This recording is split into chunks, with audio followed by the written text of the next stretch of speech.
Matapos ang paglitaw ng panibagong gate, nagsama-sama ang mga malalakas na hunter sa buong mundo upang abangan ang pagbukas nito. Ngunit nagulat ang ating bida sa kanyang nakita dahil parang hindi ito mga kalaban. Sumigaw ang mga hunter na susugod na sila para sa malaking laban na magaganap. Subalit napasigaw si Jinwoo na walang gagalaw na ikinagulat ng lahat. Nagtataka si Chairman Woo Jinchul kay Jinwoo kung bakit niya ito pinigilan. Wika ng ating bida na huwag mag-alala ang chairman habang tinatanaw niya ang napakaraming shadow soldier na hindi pa nare-recognize ng kanyang mga kasama kung sino ang mga dumating. Nag-aalala itong si Choi Jong-in kung ano ang nasa isip ni Jinwoo na baka susubukan itong harapin na mag-isa ang napakaraming army. Mag-isang lumapit si Jinwoo sa leader ng army. Pagkatapos lumuhod ito sa harapan ng ating bida upang magbigay respeto sa nag-iisang King of the Dead at nagpakilala na siya si Billion, ang Grand Marshal, at nire-represent niya ang Army of Shadow, na makikita ang napakadaming iba't ibang klaseng Shadow Soldier na nasa harap ngayon ni Jinwoo. Nagtataka ang lahat kung ano ang nangyayari, kung bakit lumuhod kay Jinwoo ang napakadaming army na nakakalabas lang sa gate. Habang hindi naman makapaniwala si Thomas Andre at Leonard Nerman sa kanilang nakita ang mga iba't ibang klaseng creature na nagsisidatingan at wika pa ni Thomas Andre na ang 4 na dragon ay kaya nitong i-wipe out ang lahi ng sangkatauhan. Narealize ni Jinwoo na ito ang mga nakaraang shadow soldier ni Ashborn na ipinapamana sa kanya. Kung kaya't dito'y sinabi ng ating bida na ang tunay na digmaan ay magsisimula na. Pagkatapos ng ilang araw, nagkaroon ng emergency conference ang Hunter Association. Gusto ng Foreign Press na magbigay ang Korean Hunter Association ng statement sa recent na event patungkol kay Song Jinwoo at gustong malaman ng Federal Bureau kung nasaan si Song Jinwoo. At mayroon ding isang sikat na TV show na tinatawag na Jimmy Show na gustong magsagawa ng interview kay Song Jinwoo. Ngunit sagot ng chairman na hindi nila kilala kung sino si Jimmy Guy. Subalit kung gusto nilang hanapin si Jinwoo, dapat sila mismo ang maghahanap nito. Wika ni Jinchul, hindi ito first time na biglang nawala si Jinwoo at dapat sila ay masanay. At wala nang dapat pang nakakaintindi sa struggles na dinadala ni Jinwoo, kundi ang Hunter Association lamang. Pagkatapos napatingin na lamang sa bintana si Jinchul at iniisip kung ano kayang ginagawa ni Jinwoo ngayon. Lumipat ang eksena sa napakalawak na lugar at naglalakihang bundok habang nakatayo si Jinwoo sa kamay ni Tos at tinatanaw ang kanyang mga shadow soldier na hindi mabilang sa sobrang dami. Wika ni Billion na mas maganda kapag nasa laban na sila, sabay silang aatake sa dalawang grupo, ang grupo ni Jinwoo at grupo ni Billion.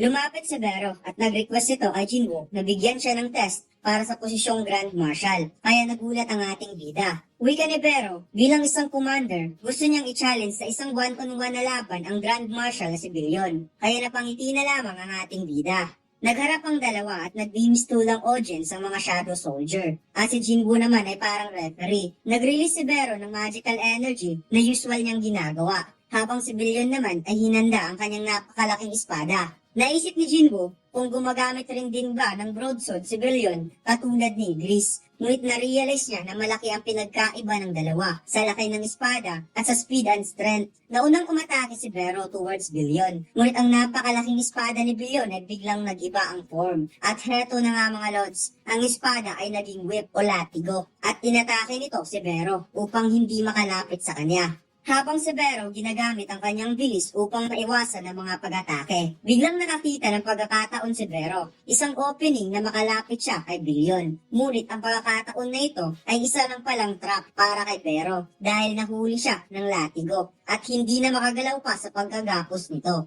Hindi makapaniwala ang ating bida na ganun lang kadali natapos ang laban, subalit worth it pa rin. Dahil maganda ang kanilang ipinakita at na-realize niyang madali lang na-analyze ni Billion kung paano i-counter ang reflexes ni Vero. Kaya hindi na siya nagtataka pa na si Billion ang naging Grand Marshal. Nainis si Vero sa kanyang pagkatalo kaya napasigaw na lamang ito habang si Billion ay parang wala lang. Lumipat ang eksena sa Beijing International Airport. Sinalubong si Liu Zigang ng mga media upang suportahan ang pinakamalakas nilang hunter na nagbibigay ng tulong sa South Korea. Wika ng isang tagapanayam, madami daw ang nagtatanong kung tutulong din ba si Liu Zigang sa ibang bansa. Sinabi ng 7-star hunter, isa lamang tanga ang sasagot sa katanungan na yan. Siya daw ay isang 7-star hunter ng China, ngunit wala siyang confidence para pigilan ng mga nilalang na si Jinwoo lang ang makakapigil. Biglang napadilat ang mga mata ng 7-star hunter at hindi ito makapaniwala sa kanyang nakita dahil biglang lumitaw ang napakalaking gate sa kanilang bansa. Samantalang nag-report si Yogomon, King of Berserk Dragon, ang Monarch of Distraction sa pagbaliktad ng Monarch of Shadow against sa mga Monarch. Kaya nakapag-decide ang Monarch of Distraction na siya mismo ang pupunta upang makipag-deal sa Monarch of Shadow at dapat nilang paghandaan ang nalalapit na digmaan. At makikita ang napakaraming dragon sa likod ng trono ng Monarch of Distraction. Samantalang patuloy pa rin si Bero sa kanyang pagpupursigi na makuha ang posisyon bilang Grand Marshal. Ngunit palagi lang itong natatalo sa laban against Billion. Itinigil ni Jinwoo ang labanan at tinanong niya si Bero kung bakit nito gustong makuha ang posisyon sa pagiging Grand Marshal. Wika ni Bero, gusto niyang lumaban na palaging nasa tabi ni Jinwoo. Kaya nakapagdesisyon si Jinwoo, since palaging nasa right si Billion, ilalagay niya si Bero sa left. Biglang lumapit si Igris at sinabing gusto rin niyang palaging nasa tabi ni Jinwoo. Kaya sinabi ng ating bida, sige ikaw naman ang nasa likod. Kaya masayang masaya si Igris habang naiinggit naman si Iron at Tang. Nagtataka si Jinwoo kung ano ang pinagagawa ng kanyang mga Shadow Soldier na parang nagkaroon nito ng kompetisyon. Nagpaligsahan ng mga dragon kasama si Toss kung sino ang may napakalakas na blast breath fire. Ngunit nang si Toss na ang gagawa ng blast breath, ngumiti lamang ito habang hawak-hawak ang Orb of Avaras. Pagkatapos nagsagawa ng Dragon Blast Breath Fire magic spell nang napakalakas to the point na parang nagmimistulang poste ang apoy sa kalangitan sa lakas ng blast breath ni Toss. Kaya walang nagawa ang mga dragon dahil may nanalo na. Wika ni Jinwoo, mandaraya daw itong si Toss dahil gumamit ng Orb of Avaras.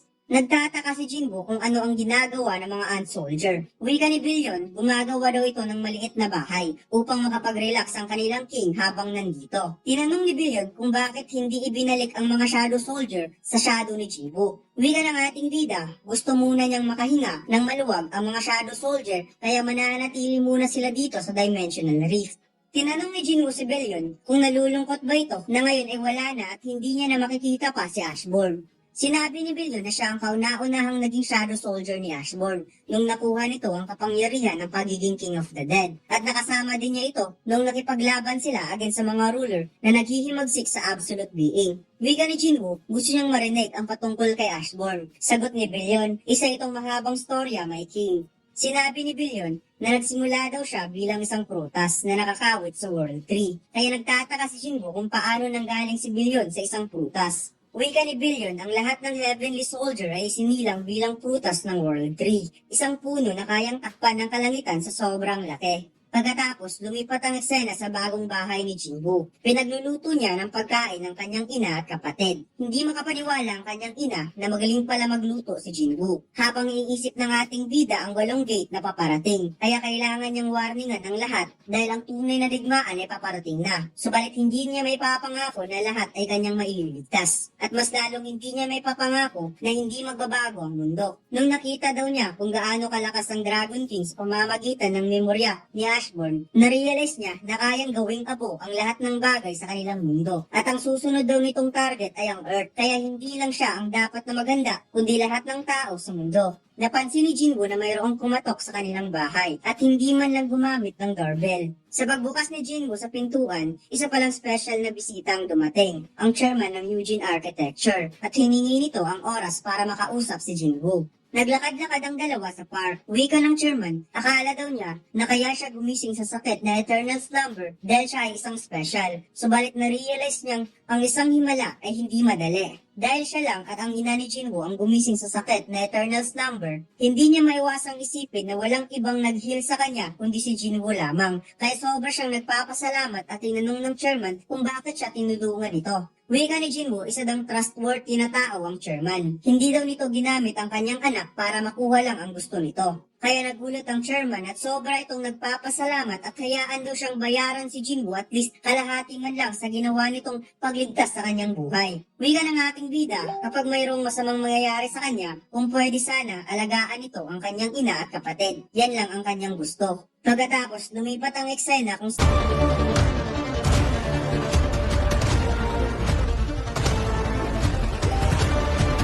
Subukan niyo maglaro ng Run Online Studio 4 Episode 7. Ang download link ay nasa ibaba. Maraming salamat, mga Lods. saan ipinakita ni Chairman Woo Jin-chul ang isa sa 8 colossal gate na lumitaw across the globe. At ang video ipinakita niya ay ang colossal na gate na lumitaw sa Shanghai.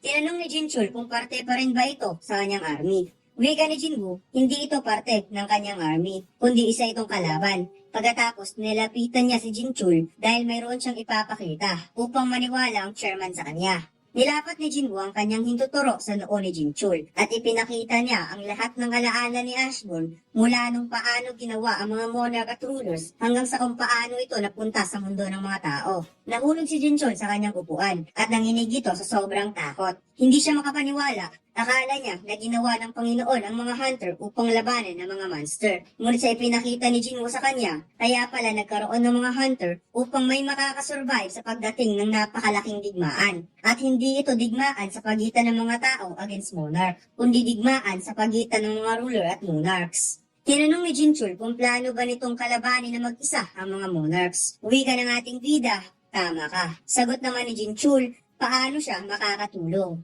Pagkatapos nagsagawa ng gathering ang chairman na si Woo Jingchul from 152 countries dahil ito ang request ni Jinwoo. Tinanong ng kanyang tauhan kung ano ang ginawa ni Jinwoo sa office niya kahapon. First time daw niyang nakita si Jinchul na namutla. Wika ni Jinchul, nakita daw niya ang Army of Berserk Dragon at ang leader nito na nagpo-possess ng napakalakas na kapangyarihan na kahit pagsamasamahin pa ang lahat ng mga hunters sa buong mundo, hindi nito kayang talunin. At ang lakas ng kapangyarihan nito ay kaya nitong sunugin ang buong planeta. Nagtataka si Jinchul kung paano kaya tatalunin ni Jinwoo ang ganong klaseng lakas. Tinawagan ni Jinchul si Jinwoo kung nasaan na ito dahil nag-aantay na ang mga bisita. Ngunit bigla itong nag-teleport sa kanyang likod. Wika ni Jinchul, lahat ng tao ay magpapanik kapag malalaman ang totoo. Sa katunayan, mayroong mga countries na hindi kayang i-handle ang kabulukan. Subalit kung naniniwala si Jinwoo na ito ang tamang gawin, dapat ang buong mundo ay malalaman kung ano ang totoo. Pagkatapos nagkaroon ng international conference sa US at dumalo ang mga president, prime minister, guild master, chairman na naging representative sa kani-kanilang bansa. Naisip ng direktor ng Federal Bureau of Hunter kung ano ang message na gustong sabihin ni Jinwoo sa buong mundo. Ngunit ang akala niya na sasabihin ni Jinwoo ay matatapos na ang lahat ng problema, subalit ang narinig ng lahat ay isang complete opposite. Wika ni Jinwoo, ito ang pinakamahirap na oras sa kanilang lahat. At kapag dumating na ang mga kalaban, kaya nitong masakin ang lahat ng nasa paligid. Hindi naniwala ang mga dumalo sa mga sinabi ni Jinwoo. At kaya lang daw itong pigilan ng mga national level hunter. Wika ni Jinwoo, may mga paparating na daang-daang magic beast na mas malakas pa kaysa sa Dragon Kamish. Mga dragon na magdadala ng napakatinding disaster na tatatak sa history ng buong mundo. Kaya walang sino mang national level hunter na makakapigil nito. Tugon ng mga taong dumalo sa conference na dapat magpakita daw ng patunay si Jinwoo sa kanyang mga sinasabi. Hindi daw sila maniniwala kung hindi ito mapapatunayan. Ang daang-daang beast na mas malakas pa kaysa sa Kamish ay hindi ka panipaniwala. Ay wala na daw sa tamang pag-iisip itong si Jinwoo. Itinaas ni Jinwoo ang kanyang kamay at gumawa ito ng napakaraming gate na ikinagulat ng lahat kung paano nakagawa si Jinwoo ng gate. Wika ng ating bida, ang mga kalaban ay kayang gumawa ng sariling gate katulad niya at medyo matagal silang makakarating dahil sa dami ng bilang ng kanilang army. Nagulat ang lahat sa sinabi ng ating bida, kaya nagtanong ng direktor kung totoo ang mga sinabi ni Jinwoo, ano ang dapat nilang gagawin. Wika ng ating bida, kailangan nilang tumakbo at nakikiusap siyang lumayo ang lahat ng mga tao sa Colossal Gate. Matapos ang hearing, ang lahat ng mga tao ay sobrang natakot at umalis kaagad sa kanilang bahay at nagpunta sa lugar kung saan malayo sa Colossal Gate. Pagkatapos, bumalik si Jinwoo sa ibang dimension kung saan doon nagstay ang kanyang mga shadow soldier. Tinawag niya si Vero at pinadapa niya ito sa ground. Wika ng ating bida, ito bang sinasabi mong maliit na bahay? Mukhang hindi daw bahay ang nakikita niya. Wika ni Vero, akala daw niya maliit lang ito para sa kanyang king. Ngunit nagtataka si Jinwoo bakit naman mayroong flag sa itaas. Binaba ni Bilyon ang kanyang ulo dahil siya pala ang may idea nito. Tinanong ni Jinwoo si Bilyon kung ilan kaya ang troops na meron ng kalaban. Wika ni Bilyon, naaasahan ng ating bida ang kanilang bilang na lumampas sa 100 times o mas marami pa. Kaya naisip ng ating bida na nasa 10 million soldier ang bilang ng kanilang kalaban. Pagkatapos, nagkaroon ng isang panayam ang isang estrang Canadian hunter na si Jay Mills, na hindi daw porket isang magaling na hunter si Song Jinwoo, paniniwalaan lang lahat. At mayroon pa itong message para kay Song Jinwoo na kahit kaunti daw, hindi siya natatakot sa mga sinasabi ng ating bida. Ipinakita ni Jinchul kay Jinwoo ang balita. At ngayon daw, ang mga Canadian hunter ay nagsimula ng mag-rally para kay Jay Mills. At dagdag pa ng chairman na ang ibang bansa na may malakas na hunter kagaya ng India ay naghanda rin ng sarili nilang raid para sa pagbubukas ng Colossal Gate. Wika ng ating bida na hindi niya kayang i-handle ng sabay ang 8 gate. Kaya magsisimula siya sa China upang madali lang niyang maprotektahan ang kanyang pamilya since malapit lang ito sa bansang Korea.